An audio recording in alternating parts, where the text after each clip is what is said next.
I'm going to talk about something here that affects everyone. Yes, you too, my listener.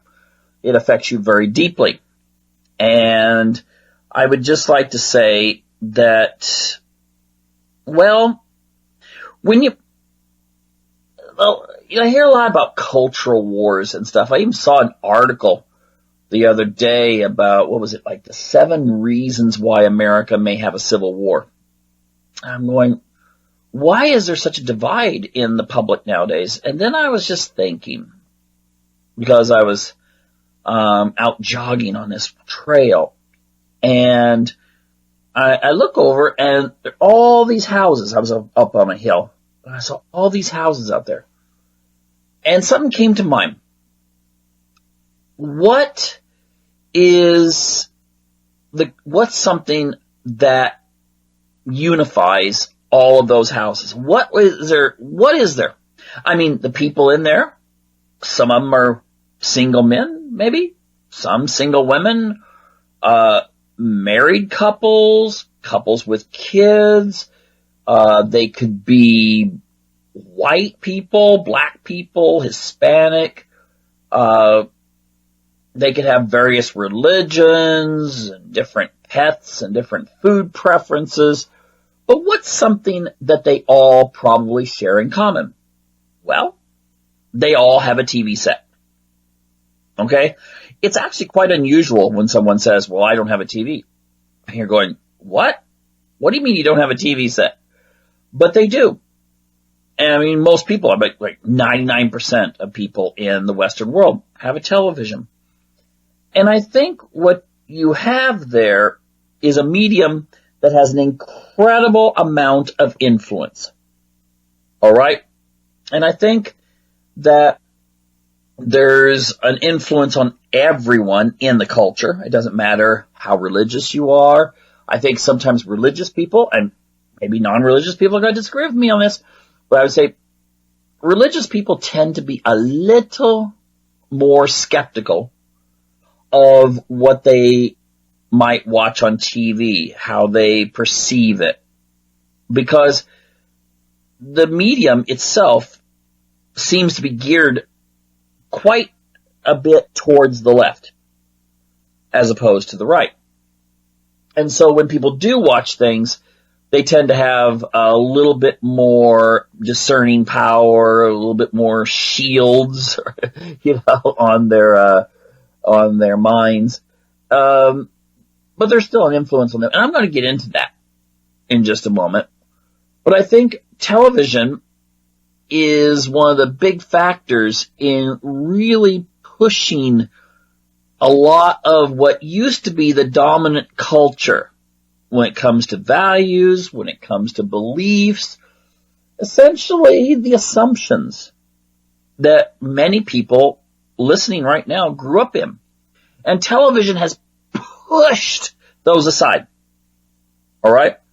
And I'm just going to kind of go into this here. So yes, this is going to be somewhat of a continuation of my shows that have been dealing with Hollywood. Okay, and what kind of influence they have. Now, we've established that most people have TV sets, okay? And when I say most, I'm not talking like, 51%. We're talking about 99%. And then, there's one thing that a lot of people don't understand, though, even if they have those blinders or shields or discernment that I just described in reference to more conservative viewers. But with television, it's designed to engage our subconscious. Okay? Unless you're watching something purely scientific on some channel that's devoted to science, or documentaries and so forth, the assumption is that you go into a fantasy land. And in that sense, you suspend belief. You kind of go into the characters. And actually, neurologically speaking, you feel for the characters. That's why people get so angry when they have a character that they really identify with or really like, and that character gets killed or dies or whatever in a TV show. People could get really, really upset about that. I mean, and to the point of never watching the show again or writing really angry notes to the people that made the series. And it really engages them emotionally. And ultimately, this is to be expected, because when you kind of turn the show on and get involved in it, then you are taking a journey into a land that does not exist, people that don't really exist, but your brain has a really hard time deciphering that. So you get engaged to the character and feel good for them when, I don't know, they get married at the end, or they have a baby at the end of the show, or these kinds of things. And this is how television has a huge impact on us. In fact, it really, really, really impacts the way that we see the world. If you go by Bandura's social learning theory, it's quite easy to see that the things we see in our society, humans are designed to kind of look around, and this is especially true for kids, but not just kids. You look around, what seems to be things that give people positive reinforcement, and you'll do those things. Okay? You'll dress a certain way. You will act a certain way. Advertisers have known this for years, that they can get onto your emotional vulnerabilities. I watched a documentary recently about advertising. They were talking about such things as how they convince people to bathe and use soap more often. And it's not something they've done for a long time in America, or Europe. Maybe like 100 years. 100 years ago, people didn't normally do that. But advertising got them feeling like, well, this is what you should do. And so it became so reinforced, that's what they do. The same was true, I mentioned this before, the same is true of women shaving. It went from, I think it was around 19 and 14 or something, a major fashion magazine started pushing the idea for women to shave their underarms. And then as time went on and skirts started getting smaller, then it turned into shaving your legs. And this was advertised and reinforced, and to the point that it became, if you didn't shave your legs, it was a sign of being a rebel. Oh, you must be like, some sort of hippie earth mom or something like that. So it something that was actually natural, advertisers turned around and institutionalized within the culture that you should get rid of it. Unless, of course, you're trying to make a political statement. And then when lingerie came in, and of course pornography and all of these other things, women are looking at this stuff, and then pretty soon, everything went off. In fact, I was reading an article just a couple of years ago where a woman was saying it seemed to be an age thing. If you were over 45, you still had some hair in some parts of your body. If you were under 45, you were as bare as one of those Greek statues that you see in museums. And this is advertising. And, this is creating a new attitude. Now, of course, television, it gets reinforced over and over and over. And this, there's articles you could deal with when it comes to how you use soap operas to get people to have smaller families, because you show small families as a norm and people get used to the idea. All right? So Hollywood has a huge influence on how we see the world. Now think about this. I know the average is higher, but I'm just going to assume 4 hours a day watching TV. Okay, I've actually seen, I think the figure's 5 hours a day for Americans and Brits. But I'm going to be generous here and say 4 hours.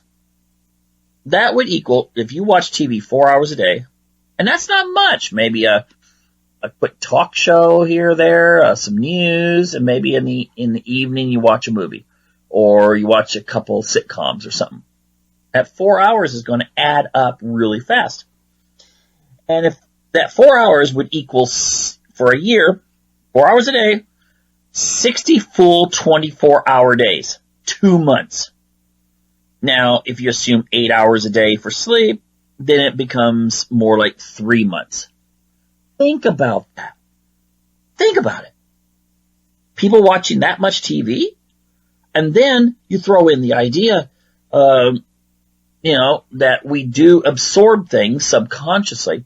And I'll guarantee you that even a hardcore atheist if you made him or her sit in a church, mosque, or synagogue for that much time, they would start adopting religious beliefs. Okay? They would start getting this idea that, okay, well, this makes sense. Now I can see this is the way the world is. And eventually, they would lose their atheism. Now, if we look at TV, I already mentioned the thing about family size, whether you shave or not, and what our home should look like, what kind of wedding cakes we should look for, or how much we should spend on a wedding dress. TV has the answer for those who view it. Talk shows teach us our values with recorded emotional piano music in the background, and audiences applauding when someone expresses the correct opinion. See, this has an impact. Maybe the first time you see something that totally goes against maybe your views of what life should be like, you're like, oh, well, I'll ignore that show. But it keeps on and on and on. Maybe another month, there's another show that has something to do with that. 2 months later, this. 3 months later, that. Pretty soon, you start thinking in those terms. And maybe when you're with a group of friends, you say something that normally you didn't believe a year ago, for instance. But they're like, yeah. And they're just like the audience applauding. I don't know if they put those things up still, applaud or whatever at when they do these recordings for shows. In the old days they used to. I don't know if they do now. But anyway, you know when to applaud. The people you're with start repeating the same phrases they've seen on TV and pushed, and then congratulating each other. So this is how values change over time. And, let's think about this for a minute. I'm going to say that, when it comes to religion, I brought up religion a minute ago, and if you think about it, if you see the way TV presents religion, it's more often than not excluded. Even though the majority of people in America do go to some sort of religious service quite often, it's excluded. Now, there could be two reasons for that, okay? It could be that you're trying to, you want your show to be able to be expanded into non-Western lands, where maybe they don't have that particular religious viewpoint. Or you're wanting to intentionally marginalize it so it no longer makes any difference. Well, the thing is, it still has the same effect. It erases religion's significance in the public mind. Now, I think it's probably not the former reason, let's just make this nice and bland that can be generically prepackaged for the whole world. Because you also notice that in many shows, maybe the majority do have religion, that religion gets mocked. You have the priest who's the murderer, or the minister who's having an affair. There's just something that makes it look bad. And that gets into people's minds. All right? Where they start not trusting religion.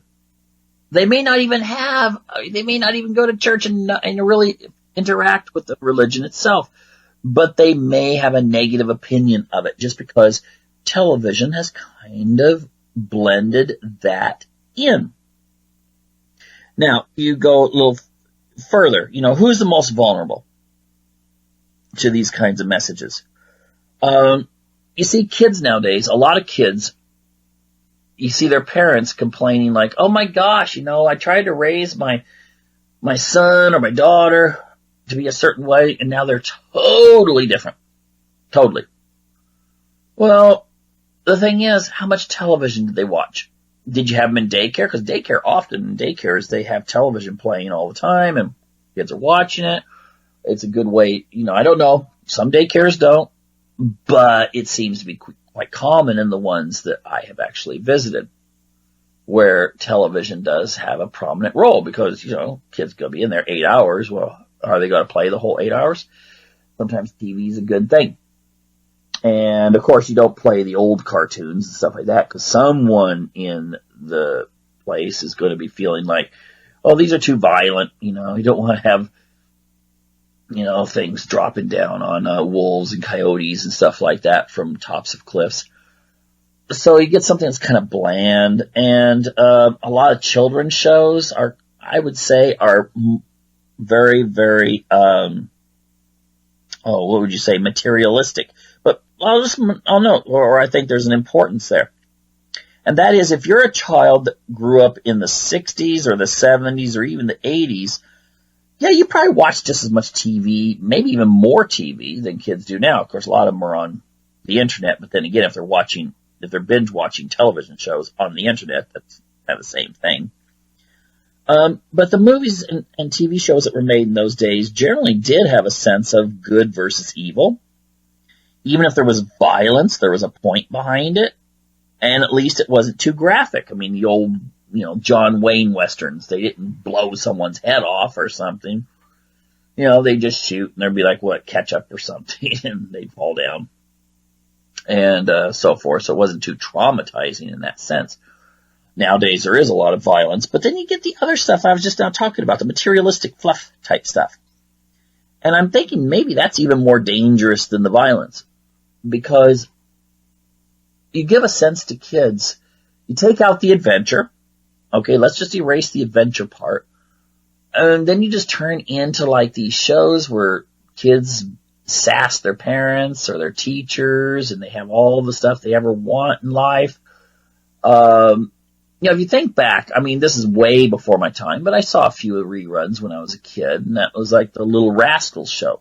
I mean, they weren't exactly living what seemed to be an affluent lifestyle. They were just regular kids doing stuff, making do with what they had. They had at least imagination. You make a tree house, you do funny things with a barrel or something that you may have found.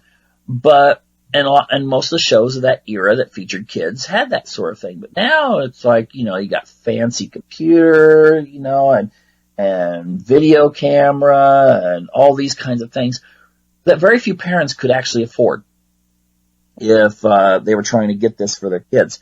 And the clothing, my gosh, like I said, George Orwell said, all art is propaganda.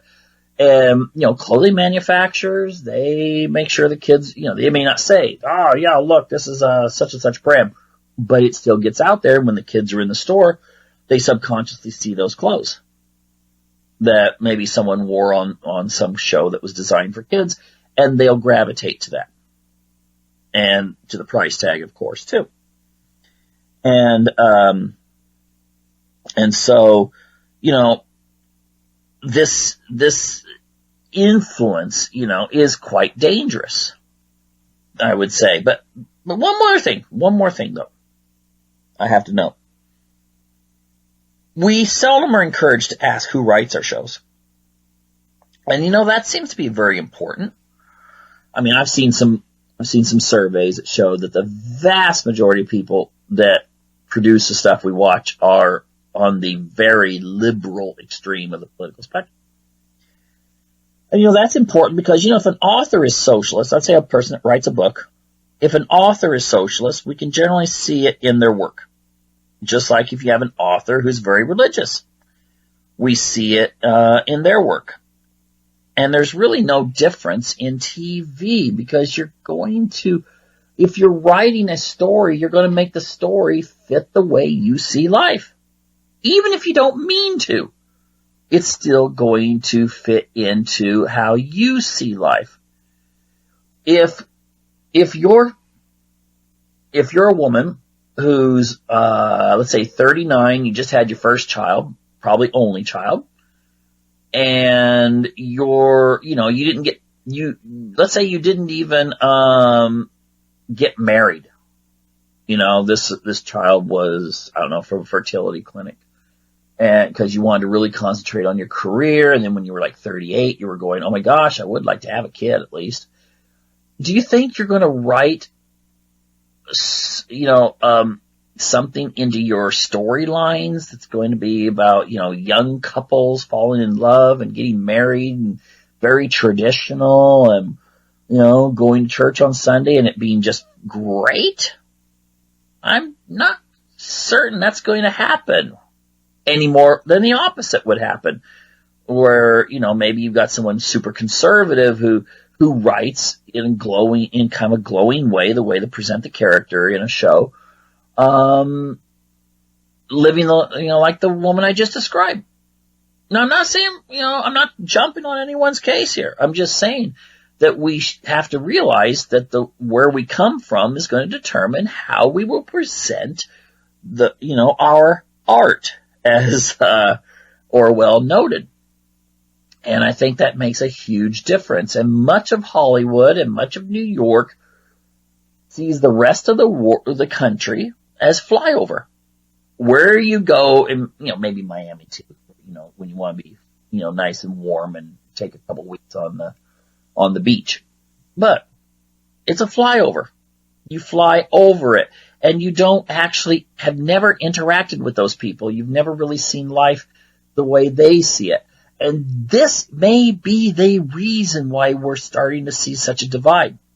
Because the world of the people who are producing our programs are very alien to the people who are, those houses that when you fly over Nebraska or Utah or whatever. Okay? You don't live that life. They do. When you see it, it's generally from other programs that you've seen. So you don't really know anything about what it's like to live like the average American does. And maybe this is pulling the culture apart a little bit more.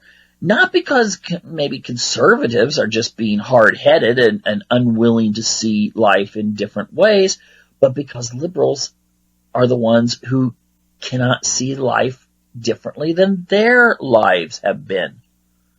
And therefore, those who are not like them suddenly become a little bit less educated, or they're, you have to present it like that, even in the I'm affected there too, because sometimes the way they present on TV, where someone's, you come into a small town and they're totally not accustomed to the world out there, and so you make them talk like this, so they're kind of cute, amusing, but probably not too bright. But the thing is, that is a stereotype that has been created by TV. Just like the idea of the dumb blonde. I mean, seriously, there's no reason to believe that blondes are less intelligent than other people, but it's been reinforced by TV shows and comedy and whatever.